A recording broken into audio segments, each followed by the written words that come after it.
All right, the purpose of this video is to act as a study guide for our second exam, which is available and can be taken as soon as you view this video. So what I'm basically going to do, as much as in the case of exam 1, is run through the chapters and the main topics.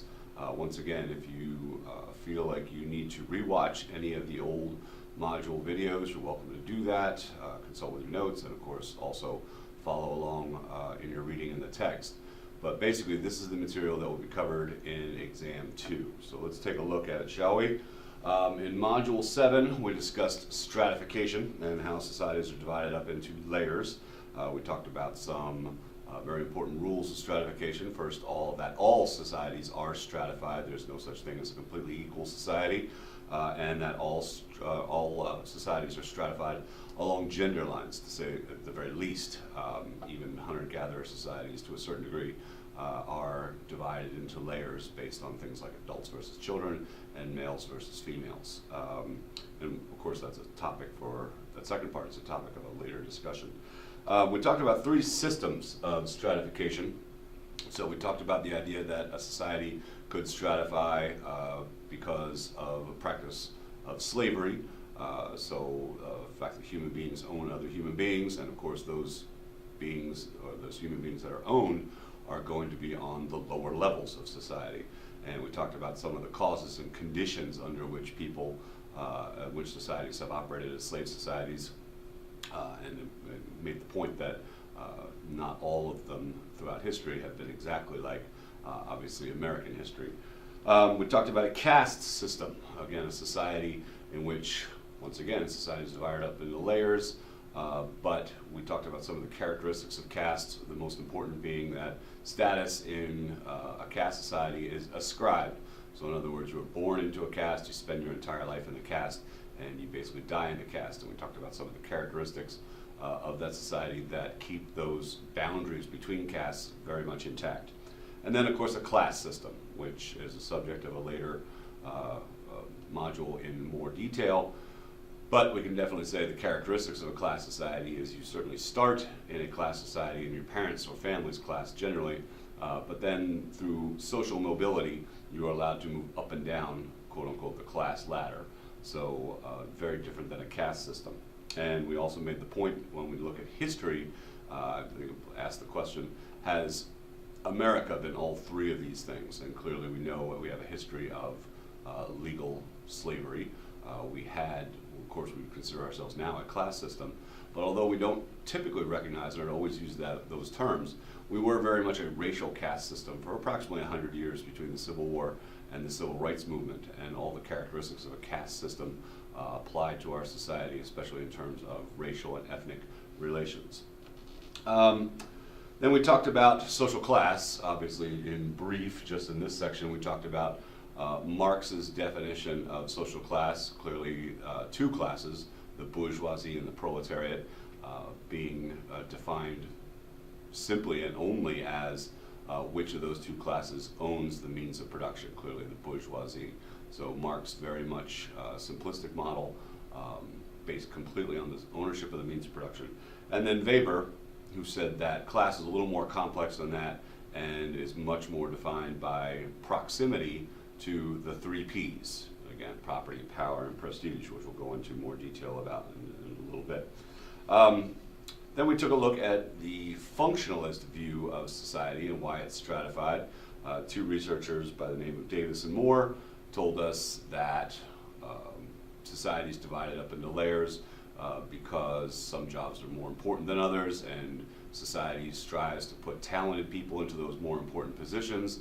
So to get people to go through the extra training to become the talented people to fill those important positions, society offers more of the 3 Ps as a reward, and their description then of why society is divided up.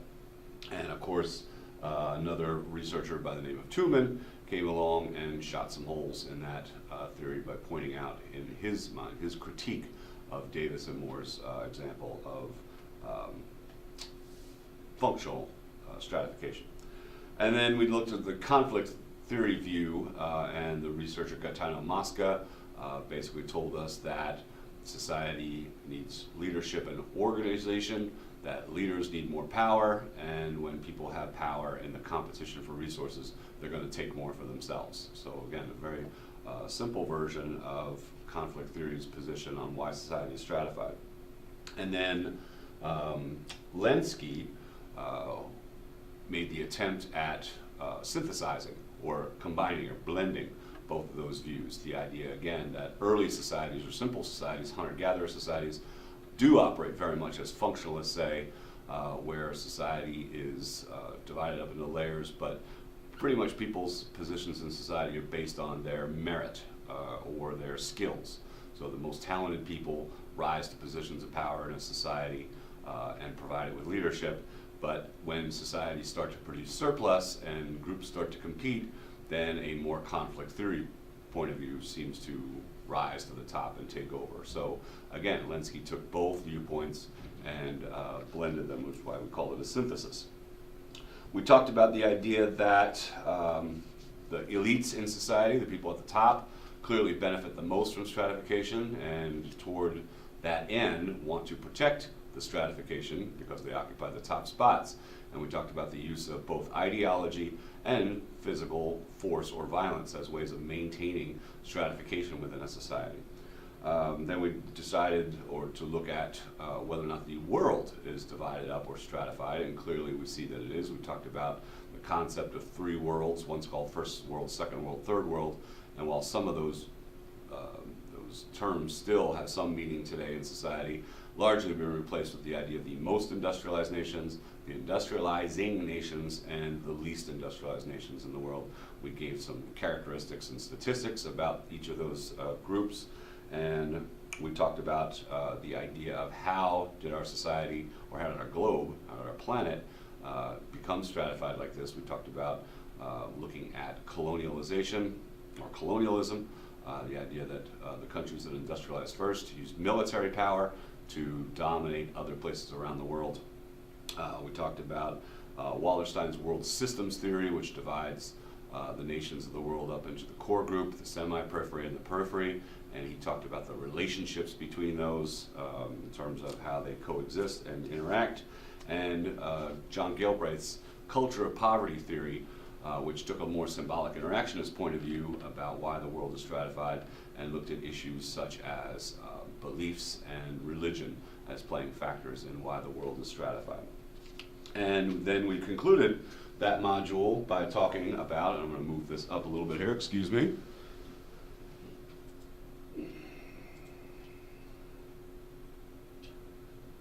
How the world continues to be stratified.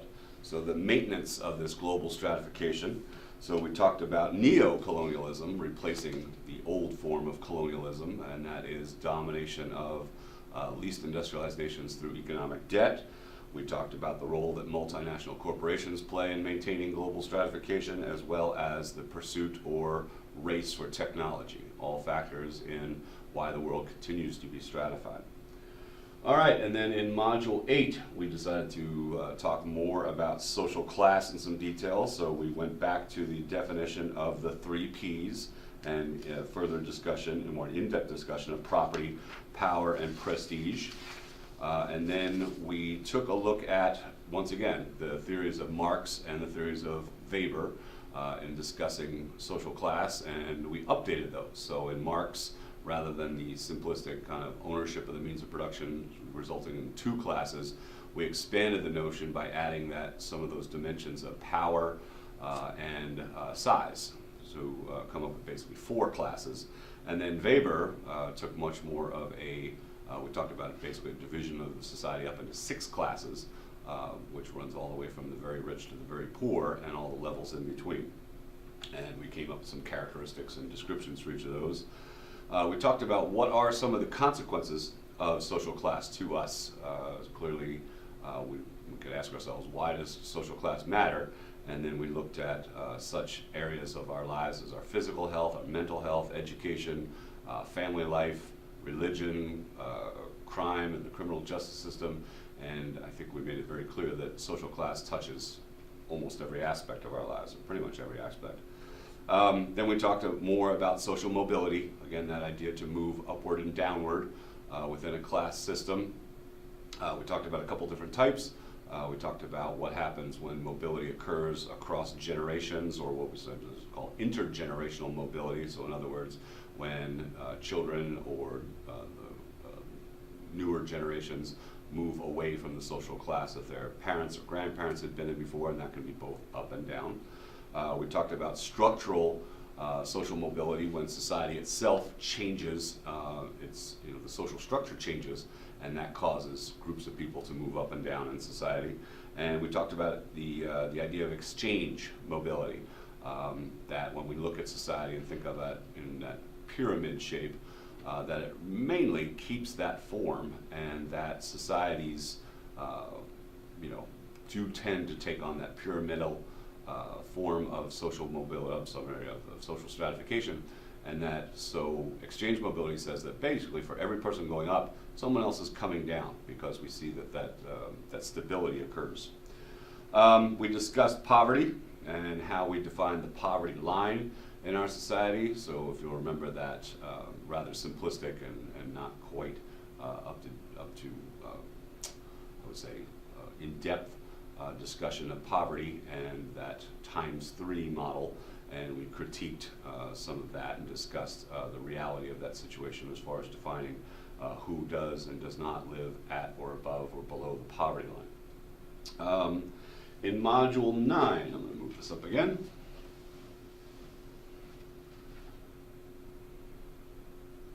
We discussed race and ethnicity at the very beginning part of that module. So we talked about what constitutes race. We talked about certainly the social construction of race and ethnicity, that the definitions we use a lot for race are actually, as we talked about, social constructs. We defined what a minority and what a dominant group is, and realized that minority doesn't always mean just physical numbers. We talked about some of the various consequences of race in our society as far as our society's attitudes about it. And speaking of attitudes, we certainly talked about prejudice, which is perceptions or attitudes about other racial ethnic groups, and discrimination, which is, again, actions taken against other racial or ethnic groups, including things like institutional discrimination, again, discrimination not necessarily only on the part of individuals, but discrimination which is part of the social structure. And we also talked about global patterns of racial and ethnic discrimination, and we established a continuum of behavior by which societies often and have historically, and even to today, dealt with racial or ethnic minorities. Then we talked about definitions of gender. We talked about the difference between the definitions of sex versus gender. We talked about females in our world today as fitting the definition of a minority group. Once again, even though we know that they constitute the majority of people in the world today, 51% approximately. We talked about how that came about and the origins of patriarchy, a theory about why it is that men dominate women throughout history and into modern society. We talked about some of the consequences of gender stratification. We talked about issues such as the glass ceiling and other issues of inequality. And then we moved on in the second part of this module to discussions of age and the elderly and what we call the graying of America. We looked at this from each of the three perspectives: symbolic, interactionist, functionalist, and conflict theory. And especially when we talk about age inequality, clearly in the realm of conflict theory, talking about issues such as competition between the elderly and younger generations, and the most profound way that that's going to affect our society when we talk about Social Security. All right, in Module 10, which I need to move this up. Here we go. In Module 10, we talked about politics and economics. So we defined power, authority, and government. We talked about the various types of authority that exist within society, both traditional authority, rational legal authority, and charismatic authority. We talked about various types of government, including monarchies, democracies, and oligarchies. We talked about specifically the U.S. We talked about how elections and voting patterns affect the ways that our government operates. We talked about war and the causes and conditions under which nations fight wars, as well as the issue of terrorism and the sometimes very blurry and sometimes confusing definitions of what equates war and what equates terrorism in the world today. And then we moved on to talk about economic systems. We talked about capitalism and socialism being the two main economic systems in the world, and the characteristics of each. There are three main characteristics of each of those two things, and discuss some of the quote-unquote pros and cons, or benefits and disadvantages of each of those systems, and then discussed convergence theory, the idea that there's no pure system of either capitalism or socialism that exists anywhere in the world, and the countries around the world are, to some degree, a blend of both of these. Even a very capitalist society like America has socialist aspects to it, and vice versa. Other socialist systems around the world have adapted or learned to adapt some capitalist characteristics. So when we talk about the quote-unquote kind of ideal society, usually we'd be talking about somewhat of a blend of both of these types of systems together. We talked about global capitalism and basically how capitalism, especially what we define as being characteristics of American capitalism, has spread around the world, and the possibility of that leading to what we might consider to be a new world order. Again, this is widely and hotly debated as to the presence of it, or whether or not that's a possibility. Module 11, we talked about marriage and family. We talked about the differences between families of orientation, or families of origin, and families of procreation. In other words, the family you were born into and the families that we create throughout our lives. We took a look at marriage and family from each, again, of the three perspectives: symbolic interactionist, functionalist, and conflict theory. We looked at theories of education from each of their perspectives as well. We talked about issues such as credentialing. We looked at the phenomenon of gatekeeping, and also that education, besides the transmission of knowledge, often is secondarily a transmission of cultural values. And then we talked about religion, and we talked once again about religion from each of the three perspectives: symbolic interactionist, functionalist, and conflict theory. And we definitely then discussed religion in the U.S. As far as our own society's views and viewpoints on religion. And then in the very last module, Module 12, we discussed population, urbanization. We talked about population growth and the Malthus theory, Thomas Malthus's theory about how populations are growing in relationship to food production.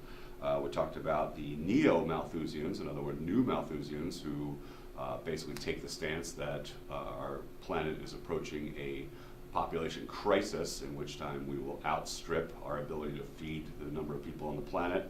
And then opposite of that, we talked about the anti-Malthusians, people or theorists who predict that the growth of the population in the world will stabilize itself, and actually point to aspects of modern populations or demographics that they say support that notion that populations do just naturally, or sometimes in the case of environmentally, stabilize and or taper off in order to correct themselves.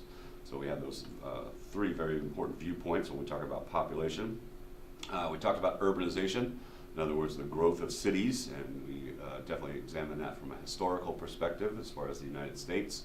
And we talked about some of the characteristics or some of the ways that sociologists have defined and studied city life, or in other words, living in cities, and some of the characteristics of that. And then the very last thing that we talked about this semester was both social change and social movements. Social change we could define as a basic or a large shift in the culture of a society. We talked about a couple of theories of that, including cultural evolution. the idea of natural cycles as far as countries or societies starting and then eventually ending rather in a circle, as well as Ogburn's theory of societal transformation and how societies change over time. And then we talked about social movements, which is, again, social change, which is brought about by the organization of large numbers of people. So we could talk about the stages that social movements take, as well as giving some historical examples such as the women's movement, the civil rights movement, and even in more modern ongoing, we clearly see that the environmental movement is an example of social change which is being brought on by organization. So those are the modules that we covered since the first exam. Those are the questions from in the second exam will be drawn from those modules. Not only you'll see many of them very similar to many of the quizzes you've taken in the past, but you'll also see many of the topics that you've not only written essays about, but posted in the discussion board. So I think if you are familiar and have been doing well on the quizzes, discussion boards, and essays, I think you'll find exam 2 to be just a review of that material. Of course, the discussion board is open, so you are welcome to post any questions on there. I will answer them as quickly as possible and to the best of my ability. And you are now able to access exam 2, and best of luck to everyone, and I will see you in the next instructional video. Okay? Thanks.